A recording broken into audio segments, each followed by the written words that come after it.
When I bought my first home in Lakeshore Estates, I thought I'd found peace.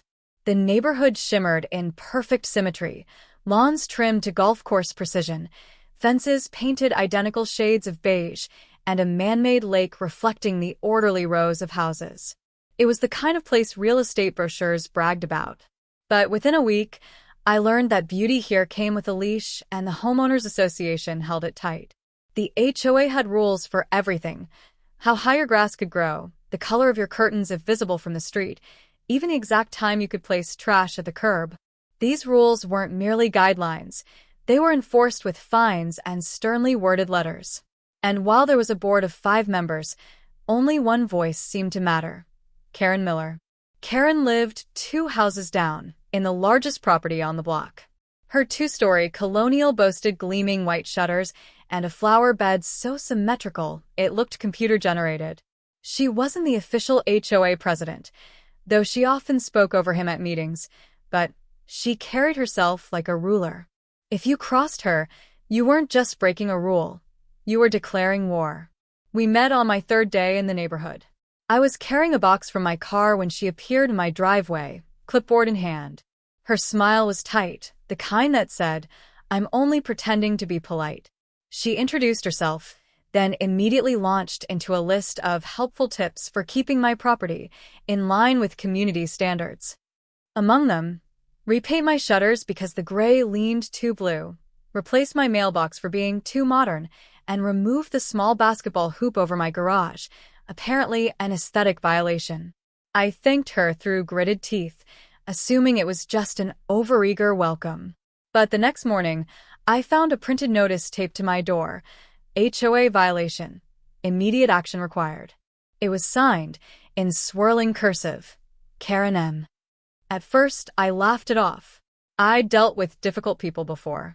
I figured she would tire of me once I proved I wasn't the type to stir trouble.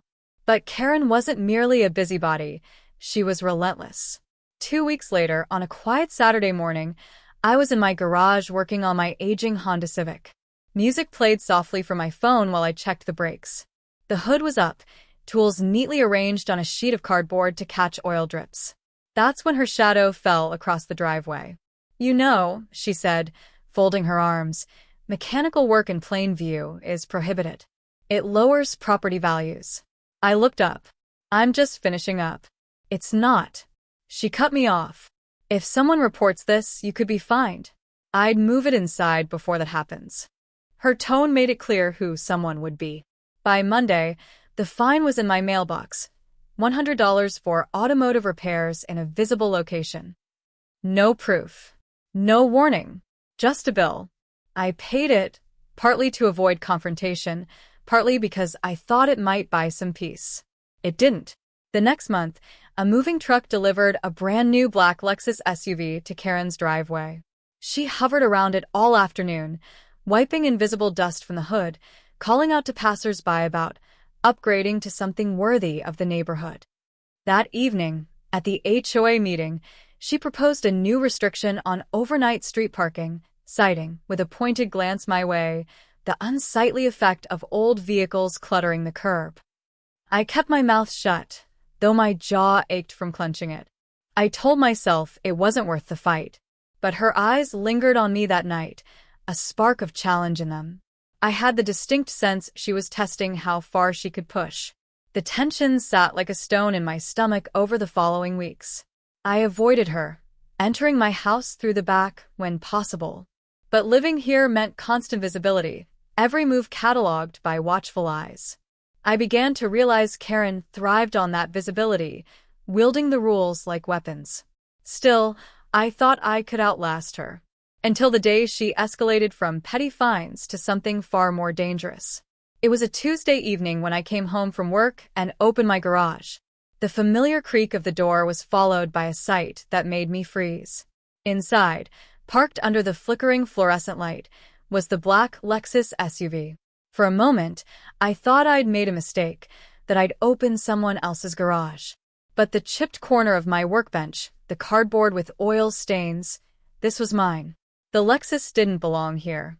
That was when I noticed the envelope taped to the windshield, my name scrawled across it. I stepped forward, tearing it open. Since you think it's okay to work on ugly old cars in your garage, let's see how you handle taking care of something worth owning. Don't scratch it. K. I was still staring at the note when I heard it. Karen's voice, sharp and shrill from outside. That's him. Officer. That's the man. He's stealing my car. And in that moment, as the red and blue lights flashed against my garage walls, I understood. Karen hadn't just declared war. She'd set the battlefield. The red and blue lights painted my garage walls in frantic strokes. I stood frozen beside the black Lexus, the note still crumpled in my hand. My mind hadn't caught up to what was happening. Two officers stepped out of their cruisers. One moved toward me, hand resting on his holster. The other approached the Lexus, scanning the plate. Behind them, Karen stood in the street, arms flailing as if trying to swat invisible flies. That's him, she shouted again, her voice cracking. I saw him take my car. He drove it right into his garage. The officer nearest to me kept his tone measured. Sir, I'm going to need you to step away from the vehicle. This is my garage, I said slowly, trying to keep my voice steady. I just got home. The car was already here. That's a lie. Karen's words sliced through the humid evening air. He's been jealous ever since I bought it. Now he's trying to. She caught herself, her eyes narrowing. He's trying to damage it. The second officer circled the SUV, peering through the windows. Vehicle is registered to Karen Miller, 2 houses down, he called over his shoulder. Exactly, I said. Which is why it's strange that it's sitting in my garage without my permission. Karen stepped forward, her voice turning theatrical. He has a history of hostility toward me. Ask anyone. He works on old junkers in plain view. He leaves tools out. He's been a blight on this neighborhood since the day he moved in. I realized she wasn't just accusing me of theft. She was trying to smear my reputation in front of the police, right here in the open where half the street could hear. Neighbors had begun to gather on their lawns, their faces lit by the pulsing lights, their whispers carrying across the road. The officer holding my license glanced at me. You have proof this is your residence? I handed him my driver's license. Matches the address. And I have something else, security cameras. You can check them. They upload to the cloud. That was the first moment Karen's confidence faltered. Cameras? She repeated, her voice losing its edge. Yes, I said, locking eyes with her. They'll show exactly who opened my garage and parked your Lexus here. The officers exchanged a look. One said, we'll need to see that footage. Karen took a step back. You don't need to waste time with that. I'm telling you what happened. Ma'am, the closer officer cut in, his voice firmer now. If what he says is true, this could be considered trespassing and filing a false report. For a moment, the only sound was the chirping of crickets and the low hum of the cruiser engines. Karen's gaze darted toward the neighbors, as if weighing how much humiliation she could endure before retreating. Inside, I pulled up the camera feed on my laptop. The footage was unmistakable. 3:42 p.m., broad daylight. Karen approached my garage with a small remote in her hand. The door lifted. She eased the Lexus inside, climbed out, and shut the door with a smirk. The officers studied the screen in silence before straightening. All right, one said. We have what we need. You're not in any trouble here, sir. When we stepped back outside, Karen was gone from the street. Her blinds were drawn, porch light off. The neighbors were still watching, but now their eyes were fixed on me with a mixture of curiosity and something else. Sympathy, maybe, or the anticipation of gossip that would ripple through the block for weeks. The officers gave a polite nod before heading back to their cars. As the lights faded into the distance, the neighborhood settled into an uneasy stillness. I stood alone in my driveway, staring at the closed garage door. Inside, the Lexus gleamed under the dim light like a trophy from a fight I hadn't wanted but had been forced to enter. I should have felt relieved the truth was out. Instead, I felt the slow burn of something deeper, resolve. Karen had crossed a line. She hadn't just tried to find me or shame me, she'd tried to brand me a criminal. And while she might retreat for the moment, I knew her type. This wasn't the end. She'd come at me again when the attention died down. I wasn't going to wait for that. The next move would be mine. The morning after the police left my driveway, an email from the HOA landed in my inbox. Subject: Urgent meeting request regarding conduct. The message was brief, signed by the HOA president, but its language carried a familiar cadence. I could almost hear Karen's voice dictating it, formal, clipped, and dripping with manufactured concern. The meeting was to address recent disruptive events and neighbor disputes, and my attendance was expected. So this was her next move: drag me into an official setting where she could twist the story. But this time, I wouldn't walk in unarmed. I started by securing copies of my security footage, several, in case someone lost one. Then I pulled out the HOA bylaws, determined to read every line. The rules were exhaustive, dictating everything from mailbox design to the precise date holiday decorations must be removed. Buried among them were clauses about false reporting, unapproved access to another resident's property, and abuse of board authority. Each violation carried fines or, in severe cases, removal from the board. Every clause I read felt like a weapon, and I knew exactly who I wanted to aim them at. I spent the next week quietly watching Karen. She'd been reckless before. Now she was brazen. On Tuesday, her trash bin sat on the curb overnight, against her own rules. Thursday night, her Lexus was parked on the street, not in her driveway. Saturday morning, her terrier tore through the community flower bed while she chatted on her phone. I documented everything: photos, timestamps, clear proof of each infraction.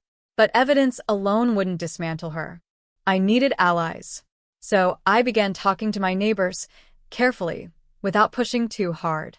I learned I wasn't the only one with grievances. Mrs. Benson, an elderly widow, had been fined for hanging a wind chime too close to her property line. The Millers, a young couple, had received multiple violations because their toddler's toys were visible from the street. Mark across the road had been charged $200 for a single lawn gnome. Each story added weight to my case. Karen hadn't just made an enemy in me, she'd made them everywhere. When the meeting arrived, I walked into the HOA office carrying a manila folder so thick it strained at the seams and a USB drive in my pocket. Karen sat at the far end of the table, hands folded over a legal pad, her expression carefully neutral. But her eyes tracked me like a hawk watching prey. The president began. "We're here to discuss." "I'd like to submit evidence first," I said, sliding the folder onto the table. Evidence of repeated HOA violations committed by board member Karen Miller, along with video proof of her trespassing on my property and filing a false police report. Karen's composure cracked. "This is harassment," she snapped. "He's targeting me because I enforce the rules." I met her glare evenly. "No. I'm holding you to the same rules you hold everyone else to, rules you've repeatedly broken." The president hesitated, then gestured for me to continue. I laid out the photos: trash bins, street parking, the dog tearing up flowers. Each image had a timestamp and the relevant bylaw printed beside it. Then I played the footage: Karen raising my garage door, parking her Lexus inside, and walking away. The room fell silent. One board member cleared his throat. "This is troubling." Karen tried to rally. "You're all missing the point. He's been antagonizing me since." "No." I cut in. "I moved in, and you saw me as someone you could control. But now, the board has a choice: ignore this, or act according to your own bylaws." The president glanced between us, the weight of the evidence tipping his expression toward resolve. "Karen, you're suspended from all HOA duties pending further review." Her mouth opened, but no words came. The meeting adjourned quickly after that. As I left, several neighbors stopped me in the parking lot to thank me. Some spoke quietly, as if afraid she might still overhear. Others grinned openly, savoring the rare sight of Karen cornered. But as satisfying as it was to see her lose ground, I knew a suspension wasn't permanent. People like Karen clawed their way back when no one was looking. If I wanted to end her reign for good, I'd need to make the next blow so public, so undeniable, that even she couldn't recover. Karen's suspension changed the neighborhood's atmosphere overnight. For the first time since I'd moved in, The weekly HOA emails arrived without veiled threats. Neighbors waved when I passed instead of keeping their heads down. But I didn't mistake the quiet for victory.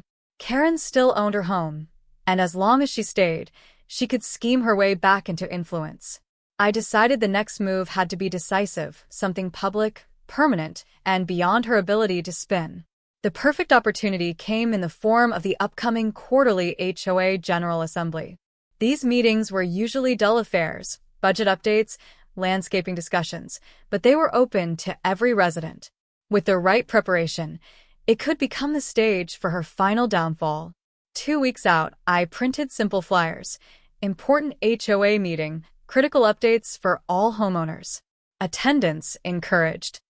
I slipped them into every mailbox, careful not to mention Karen by name.